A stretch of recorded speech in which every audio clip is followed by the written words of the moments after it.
Reka bentuk dan teknologi tahun 5.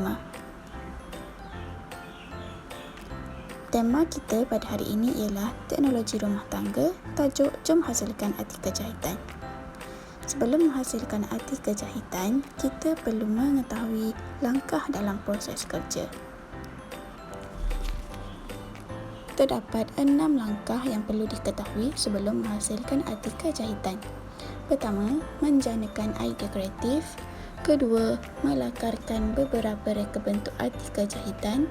Ketiga, menilai lakaran dan membuat penambahbaikan. Keempat, mengira dan membuat anggaran kos. Kelima, menghasilkan artikel jahitan menggunakan alatan dan bahan yang sesuai dan membuat pembentangan artikel jahitan. Pertama ialah menjanakan idea kreatif. Idea reka bentuk sesuatu artikel jahitan boleh terhasil daripada situasi atau masalah yang berlaku di sekeliling kita. Mari kita perhatikan situasi berikut. Pada gambar yang ditunjukkan, kita dapat melihat seorang murid memakai pelitup muka. Pelitup muka berfungsi untuk melindungi kita daripada habuk dan segala bakteria yang boleh memberi penyakit. Setelah menjana idea, kita perlu melakarkan reka bentuk. Masalah dalam situasi tersebut boleh diatasi dengan menghasilkan reka bentuk artikel jahitan, iaitu pelitup muka jenis fabrik. Mari kita lakarkan idea reka bentuk tersebut. Dalam lakaran, kita perlu mempunyai 3 aspek. Yang pertama, lakaran bentuk artikel, bahan yang akan digunakan serta ukuran anggaran saiz artikel.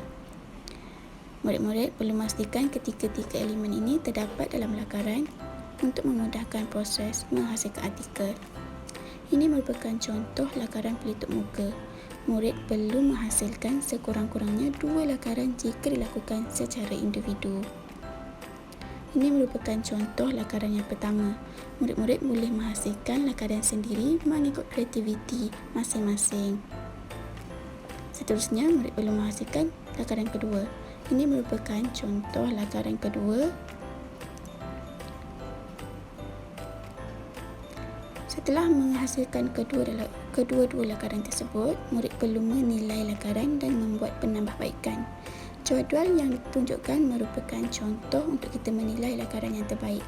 Daripada kedua-dua lakaran itu, kita perlu menilai sama ada setiap elemen ini memenuhi lakaran yang kita bina. Setelah itu, lakaran tersebut perlu ditambah baik sebelum dijadikan panduan untuk menghasilkan artikel jahitan. Dan langkah seterusnya ialah murid-murid perlu mengira dan membuat anggaran kos. Ini merupakan contoh anggaran kos yang murid-murid perlu hasilkan. Tugasan hari ini ialah pertama, murid-murid perlu menghasilkan 2 lakaran pelitup muka mengikut kreativiti. Seterusnya, murid perlu memilih 1 lakaran terbaik daripada 2 lakaran yang telah dihasilkan. Dan yang ketiga, menambah baik lakaran yang telah dipilih.